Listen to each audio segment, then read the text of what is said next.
So thank you everyone for joining us tonight for the virtual opening of our current exhibition at the InLiquid Gallery, Once Home. Once Home is an exhibition highlighting the works of two self-taught photographers, Khalif and Howard Traivers, who are both tracking the rapidly changing landscape of Philadelphia.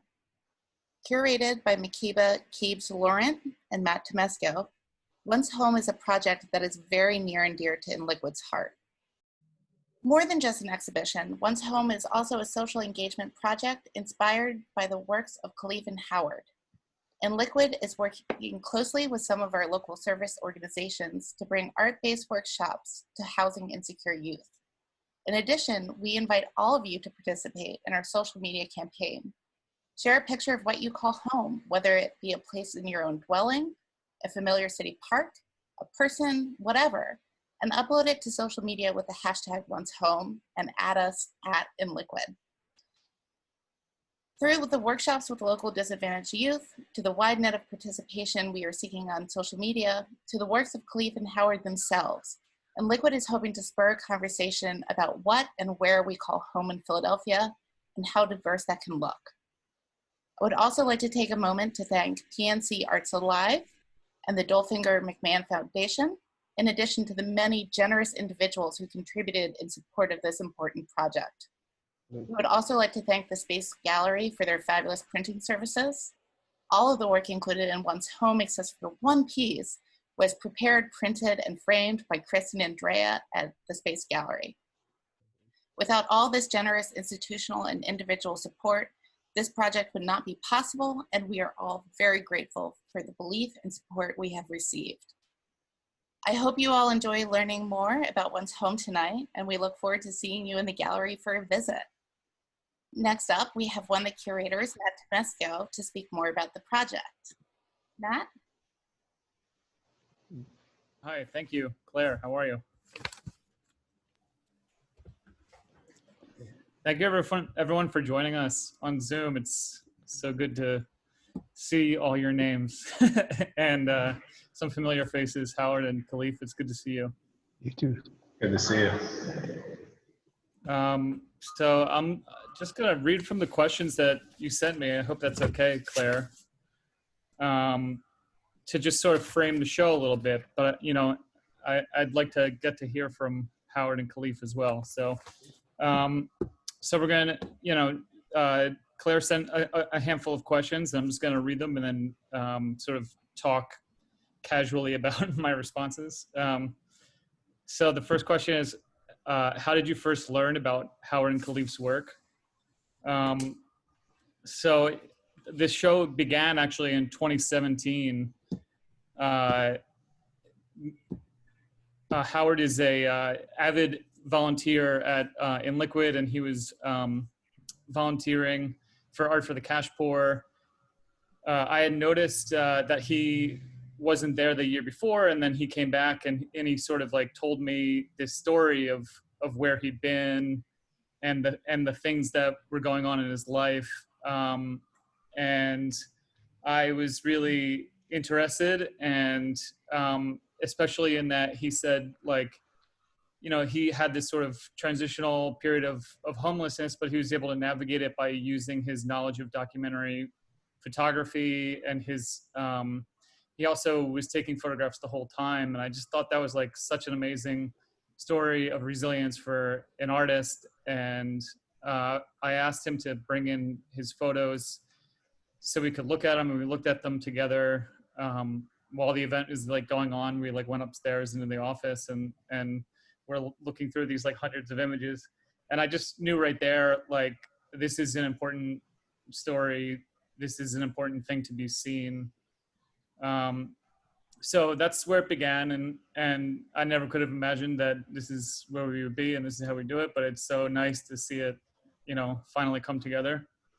And then the you know, the show took shape a little bit. Once Makiba, you know, joined, I sort of engaged her as a curator and just told her about this idea, and she thought immediately of working with Khalif Rivers, and it just sort of like the two bodies of work seemed to just work really nicely together, because you know, to us, it kind of felt like this view of Philadelphia from the inside, where you could really see the sort of like the impact of these forces that are at play for generations, and yet it's still like it's illuminating this life that's within that and captures the artistic expression of that experience. So so that sort of actually gets to number 2, which is like, what is the concept of the show? That's the concept of the show. And I think that their work sort of, you know, displays that beautifully. It's like an insider's look of Philadelphia. It's a, you know, the story that sort of takes the experience of generations to tell as well. And I think that's present in their work. So number 3 here is, why are these topics important here and now? You know, I think that it has always been important to examine and consider multiple points of view in order to understand history and place. I think that it has always been true. It's also true right now. And, you know, going back to the beginning, I think it's important, or it became important to do it because, you know, we were sitting at the Crane and right across the street, and Howard's telling me the story of his life and his artistic journey. And right across the street, they're beginning these high-rise condominiums and totally rechanging the street and the, you know, the neighborhood. And it just kind of felt like, you know, it's important to give this work a platform because this is also part of that story. And it's also, it can be a part of the world that we're building too. So it's important for it to be here, to be in that space, to be at that gallery. And, you know, just to be seen, like by everyone, I guess, as many people as possible. So that's number 3. And then number 4 is, what is special about the work of Khalif and Howard? And I mean, all of the above, like everything that I just said, it's special work. But I think what really makes it special is that it contains these big ideas, but it's quiet, insightful work. It's work that contains a huge depth without being showy. And it's really like, you can sit and contemplate them. They get inside the mood of the environment. They can really get inside the sort of strangeness and be steeped in, you know, what the environment conveys, and yet still find something surprising, new, and fresh to say. And they convey it clearly. So I think that's really special, and it's really strong work. So, Khalif, you answered first, so you get asked first. Okay. How were you first introduced to photography? Like, where did your first camera come from? How did you know this was something you wanted to pursue? I was introduced to photography in high school, and at the time, it was literally just to fill an elective. I took a beginning photo class, and they gave us film cameras and kind of just told us to go out and have fun, pretty much. I mean, there wasn't really much to it, but I remember at the time, it just felt like something that came natural to me. And I still have some of those old pictures that I took. You know, honestly, they aren't that good, but at the time, I was like, yeah, this is me. Like, I can do this. And that was my introduction to it. But you know, I took the class, and then I took a couple more in digital photography, and I didn't pick up a camera again until 2016. So it's funny how that worked, but I always felt like, you know, even with the years off, like photography just kind of felt natural to me. And when I didn't have my camera, you know, prior to 2016, I used to just take pictures of stuff on my phone, and I didn't necessarily have any sort of goal. Like, this was all just for me. And I guess at some point finally clicked that maybe I should like, you know, pick this up again and get back into it seriously. But that was my intro. And so were there any consistent themes when you were just taking photos even on your cell phone of things that you wanted to capture, or was it everything? Um, I guess the consistent theme was just photographing the city. Um, and again, I didn't really have a particular motive for doing it. It's just that, you know, I really like Philly. You know, I love my city, born and raised, even though for different reasons I've been in and out of the city, but I always felt like people should see this. So like these buildings look cool to me, or these things are meaningful to me. So I'm going to photograph them, especially once I started noticing that it was starting to change. And it's weird because it happens so gradually. Like when you live there and see things every day, you don't really notice how drastic it is. But you know, when I was in school and coming home from college every year, like that's when it would really hit me. Like some places I go to, and I couldn't quite put my finger on it all the time, but like something just felt different. It's like, oh, the city's changing. Things that used to be there are no longer there. So I think that sort of motivated it. And you know, I would just start photographing things that were visually interesting to me. Do you have particular relationships to the sites that you photograph, or is it just like that they are part of the neighborhoods that you lived or were used to? Um, yeah, except for this big one behind me right here. Well, this one has personal relevance to me because it's my uncle's barber shop, or what used to be. So, you know, it's something that's been with me as long as I can remember. And everything else on the walls here are just things that I've seen pretty much all my life. You know, And so so is your uncle's barbershop still open? it's not. It's not.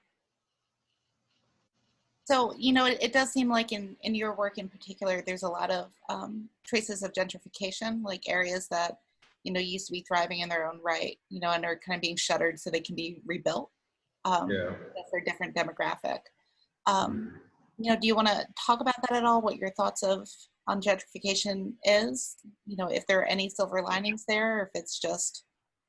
Honestly, it's really disheartening because it's like seeing something, like you see these things and initially you think, oh, it looks nice or whatever, but yeah, it's not for you.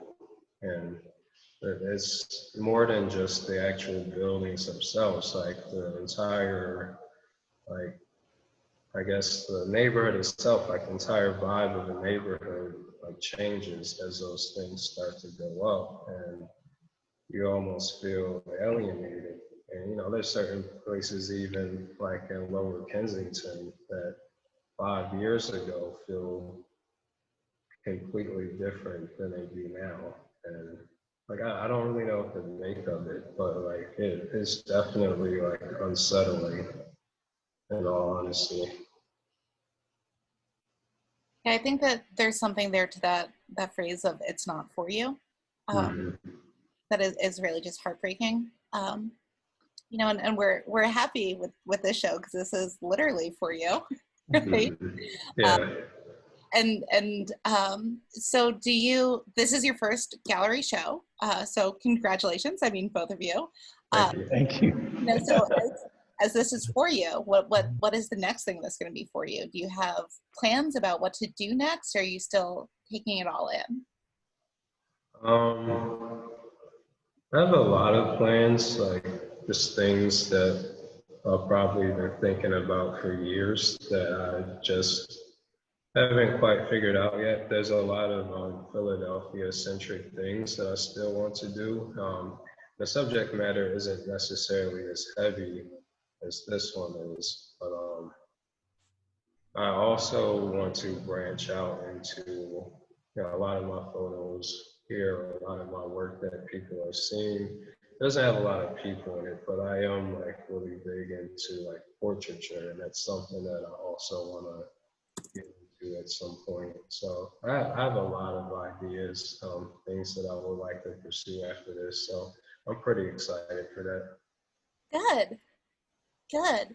So, Howard, switching to Yes. you, how did you first get started with photography? Where did that all begin? Well, I first started because when I was younger, I used to spend a lot of time in the forest. I used to spend a lot of time out in the woods. I just realized I would see things that most people wouldn't see. I could see bugs, I could see all kinds of things. Most people wouldn't even notice, even walking through the city. I would just look at things, I could see things that most people wouldn't pay any attention to. I just started saying, I need to photograph these things. Maybe it can inspire somebody else, help somebody else to do things and see things. And so you also have a very personal relationship with the sites that you photograph. Yes. You want to talk a little bit about some of the ones that are in the exhibition? Yeah. You talk about personal history. But I said the thing is, I was homeless for an amount of time because I got injured at work. I had to have back surgery, then I had to have my hip replaced. So I was really injured. I couldn't work. I lost my job. I got evicted from where I was living at. So, I had to find some place to live. So first I had lived in an abandoned train tunnel for 3 years. And after that, I moved into an apartment, but they put me out the apartment. I lived there for 11 years. But then the landlord said, oh, we don't want you here anymore. No visa, no anything. So I took my cat and I moved into the basement of an abandoned building and stayed there for 16 months with me and my cat. So, that's the most personal experience you can get. As I was living there, I just started taking photographs of the places, to show people, just to kind of, it was just hard. Believe me, it took a lot of courage. It was a lot of misery to it. I just wanted to share it with people and show them.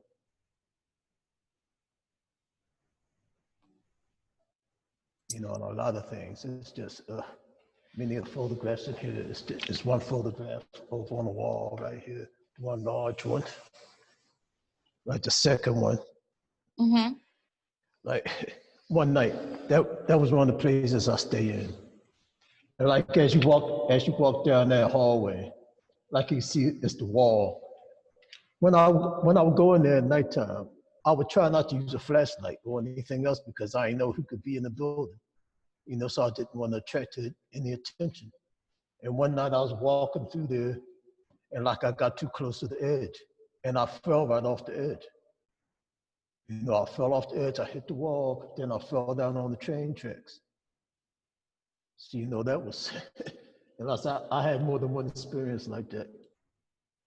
But like I said, there's a lot of things in these photographs.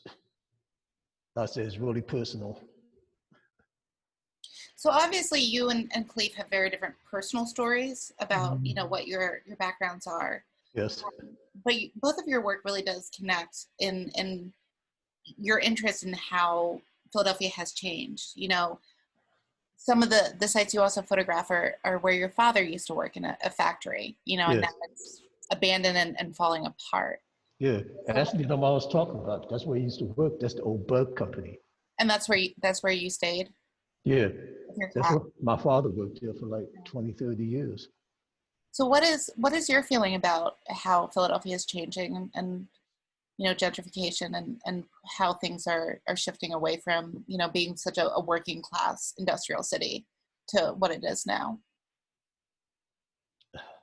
I'll tell you, it's hard because one thing I can't understand, a lot of the buildings I photographed, they've actually been empty for 20, 30, some of them were sitting empty for 40 years. Now all of a sudden, they're fixing everything up. Why all of a sudden? Why couldn't you do it before? All of a sudden, you can get people to fix them up. You can move people into I don't understand why they're doing it now. Well, they're doing it just for the people they're doing it for. You know, and it kind of reminds me of, there's a song by a group named In Living Color.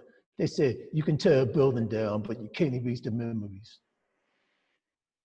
You know, it's just, they're trying to run people out.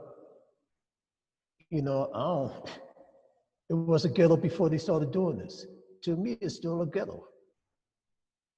You know, it's just, you're trying to make it into something, but you're just putting other people at risk. You're just shunning other people. You know, it's just heartbreaking to me. Yeah, it is heartbreaking. And I think that that's why you and Khalif's perspective is so important, that people Yes. really think about, you know, when we're changing things, what are we potentially leaving behind and what are we losing? Yes. Yeah. So as a celebration of you as well, for being also your first show, do you have plans of what's next in your art career? Well, one thing I really still want to do, like I said, my first project, I still have, like my sister gave me a scrapbook. I've still got all the original photos in a scrapbook. I'm still thinking about trying to get that book printed some kind of way. So, you know, I'm still thinking about that. I just haven't been able to connect with the right people yet. But I'm still, because it's one subject to the whole thing, but like I said, I don't want to go into what it is now because I don't want to put my stuff out there. Yeah. Well, I love that both you and Khalif are thinking about, you know, what the next steps are. Yeah. It's just a little hard right now because of all this virus and everything. You know, public transportation, it's hard to get around, it's hard to do things. A lot of places I would go to, they're closed. You know, it's just a little hard with this virus. Once this virus thing is over, Yeah. you know, it'll be easier. We all look forward to returning to normal life. Yeah. That's how life was just a few months ago. Yes. So I think now, you know, it's not truly an opening unless we have a chance to see some work. Yes. So we have some cameras in the gallery that we can get going in just a second to start doing a walkthrough. I guess I'll narrate. So behind Howard here, we have his Desolation series. And it's a series of 50 different images. And Howard, did you take these all while you were dealing with housing insecurity? No, some of them I took before I became homeless. Like I said, most of these I think were taken while I was homeless. Mm-hmm. But I said a lot of them I just took them like as a thing to do, you know, going around the different places. A lot of them were like actually the places like up the top. A lot of them, like that blue building right here with the yellow veil. You know, that's actually where I stayed at with my cat. If she can go in a little bit closer, like that one right beside you, like you see my cat in it, the one with sapphire.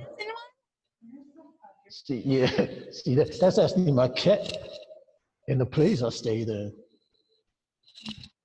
So what is your cat's name? Because I know you still have your cat, and she is Sapphire. Sapphire. Sapphire, yeah. Every time I feel like I talk to you, we're talking about your cat. Yeah. And I said, a lot of these are really personal. Like I said, it's a lot of things. Well, I said most of them are just like expressions. I like doing a lot of like reflection shots too. Like you can see a lot of them, it's like water reflecting things. You know, that's one of my favorite shots to do. Yeah, it seems like it's a lot of water and a lot of light. Yeah. And I said, even when I was younger, I just noticed, like I said, I would just see things. You know, that a lot of people wouldn't see. Even when I was young, I just knew how to crop photos right. You know, to bring like good attention to them.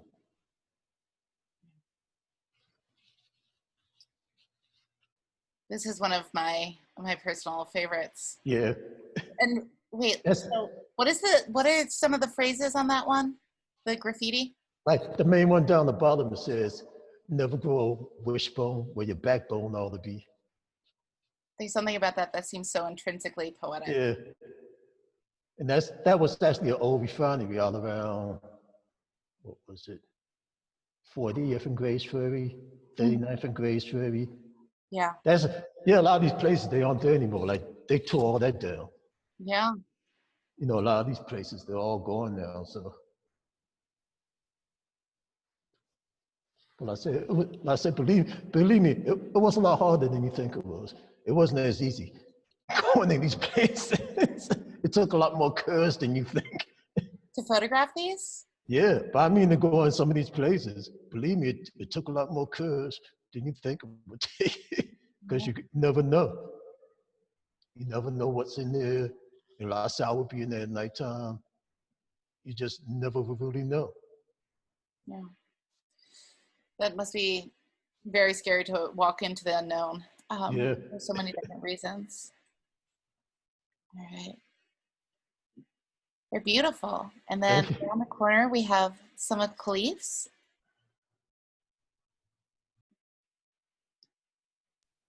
All right.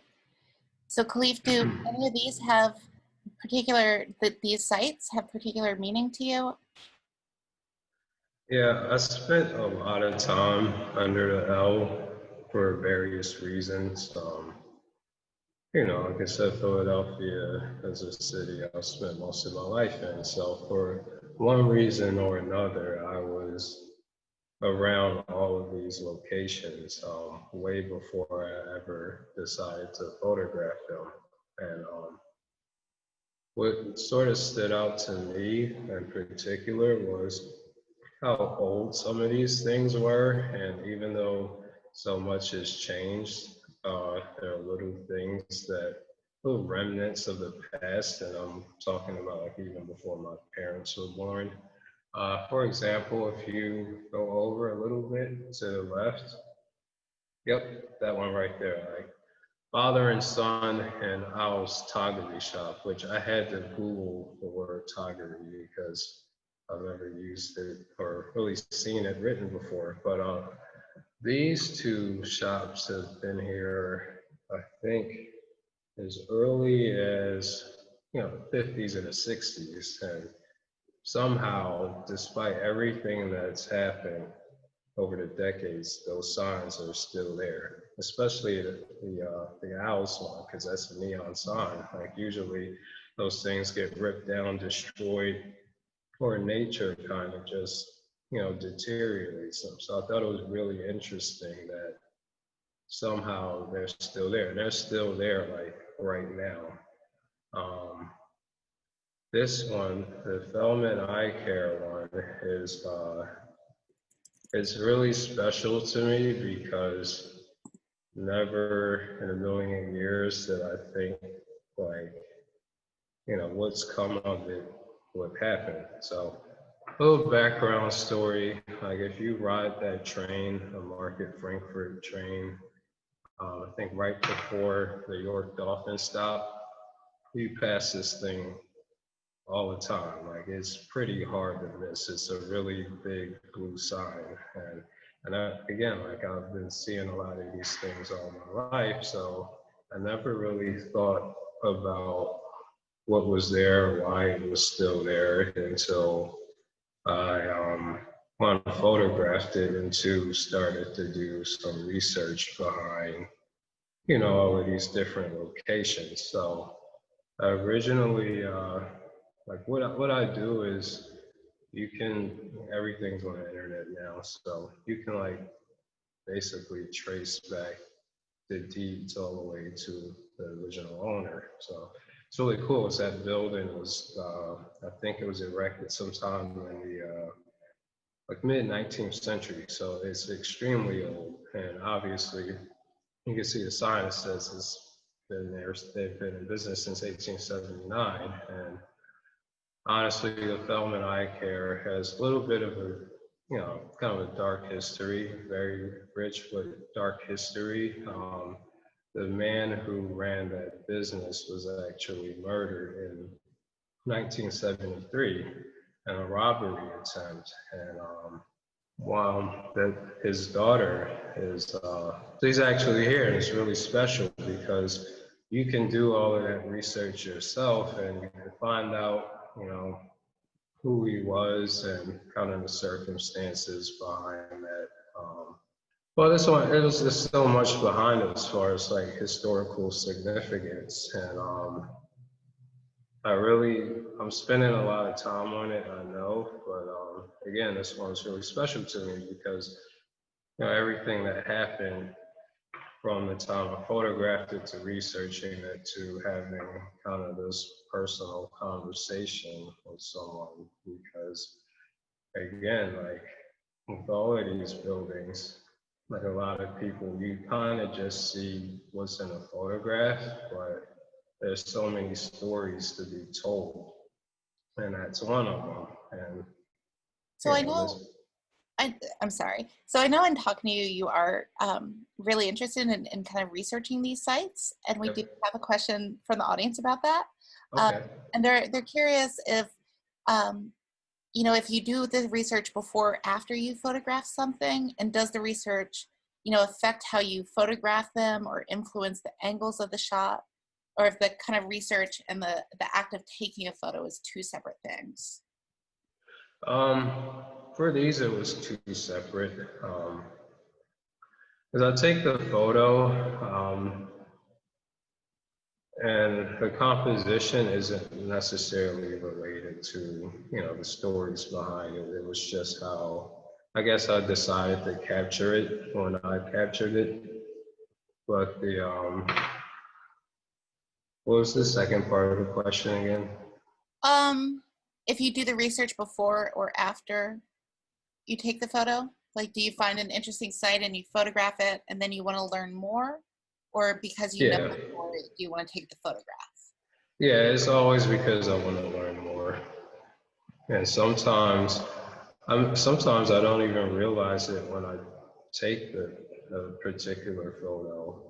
I'll just sort of look through it, and certain things will stick out to me, like the sign, or sometimes it's just curiosity now, since I've sort of learned how to research the history of all of these different buildings. Sometimes I just want to know, like, well, what was here, or what used to, some of these things like these storefronts have probably been many things over the years. So three of, like, the different people that occupied these structures. Like this one here, she's walking towards the far left. It was a theater. It opened in 1915, I think. From then till about the 50s, it was a movie theater and also a pretty famous jazz club at one point, and then later it was a church. And you can kind of see, it used to be called Tioga Theater, but you can kind of see the Deliverance Evangelical Church sign still on there. One thing that strikes me about the work is, I mean, you have such an understanding of the history that's involved in everything, but actually the sense of composition and shape is such a big part of, especially, even like in this piece that we're looking at right now. I mean, it's so striking. So I'm wondering how you balance those two things. Like, how do you, when you're considering the history and it's like shaping why you're interested in something, then, how do you figure out how to convey that, and how does that come through? Because, to me, there's lots of elements of, 20th century composition and painting that are also at play here. So can you talk a little bit about that? I think part of what I try and do is, in some way, I try and photograph them as if they were, I guess, in a time where these buildings were still active and still functioning and thriving. Even though you see what's left of it, I kind of want to present it as something like, like, for example, like the theater one looks kind of cool to me in the sense that it would be a great shot to put on an advertisement, like when, say, for example, the Tioga Theater was first opened, and something you could print out and put in a newspaper. you know, just something, it feels kind of grand to me. Like, I like how tall it feels because the actual building itself, or at least that entryway, it's a lot smaller in person, but I always try and, you know, present these things as they existed in their heyday.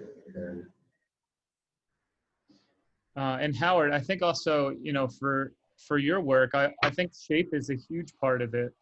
In fact, like I think that's like one of the, you know, most underlying commonalities in your compositions. There's a huge variety in what you're depicting.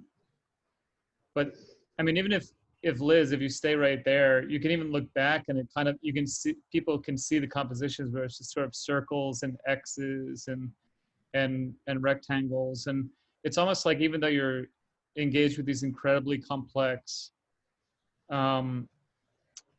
you know, all the nitty gritty details, you're still able to somehow find the thread that connects it and makes sense of it. So, can you talk about your approach to composition a little bit? Yeah, like I say, even when I was younger, I used to always just see that, you know, I could just see things, like the shapes of things, and like just different details that most people wouldn't see. You know, I could always just comprise my photos like that, like this one, like the one up here, and the right corner, second one up. Oh yeah. No, over. Yeah, you know, like that one. Like I said, that's actually me standing on the top of a building, you know, taking a picture down. So, you know, I could just always see things and just say that would be a nice photo. That would be a nice photograph. You know, would really help me. You know, and one of the things, you know, that I really do, especially now with my photographs, so like when I was homeless, you know, you talk about like, I learned about InLiquid because I volunteered. You know, I've always volunteered a lot, even when I was homeless, even when I was disabled. Sometimes I would volunteer for 20, 30 hours a week. You know, because, you know, like right now, I volunteer at the church every Saturday. You know, so it's mostly for homeless people. You know, I'll tell them all the time, no matter what, you just cannot let your circumstances dictate who you are. You have to have a will. You have to look for things. Life is about more than laying around, waiting for somebody to come around and serve you coffee or sandwiches or something like that. You have to have just a will, a desire to do something, to be a better person. You know, you just have to try and make something. Like I said, no matter what situation you're in. Like I said, you can't let that situation dictate who you are and make you who you are. You always have to look for something better. Yeah. So you'd say your work is really personal, and you maybe have more of an intuitive approach. Yes. I actually think that like one of my favorite, the reason I really wanted to, I'm glad that you pointed it out, the picture of you on the ladder where you can see your feet and Yeah. the circle. I actually think that that's kind of like a funny picture. Like there's a sense of humor going on there. And I think that that's pervasive too in your work, where I think that your personality really shows through, even if it's as simple as like including your feet in the shot, Yes. you know, and your feet complete the circle. Like it's just, it's a good, yeah. And it's also like, you know, it's like a fear of heights. Like it's just kind of like this nice, you know, you're sort of, there's danger, there's humor, there's all this stuff going on. And that's about 30, 40 feet at least up. Yeah. Because I had to climb up the ladder. It's about 30, 40 feet. So, like I said, some of these pictures, believe me, though, they were harder to take than you think. It took a lot more courage to take them. I can imagine. Yeah.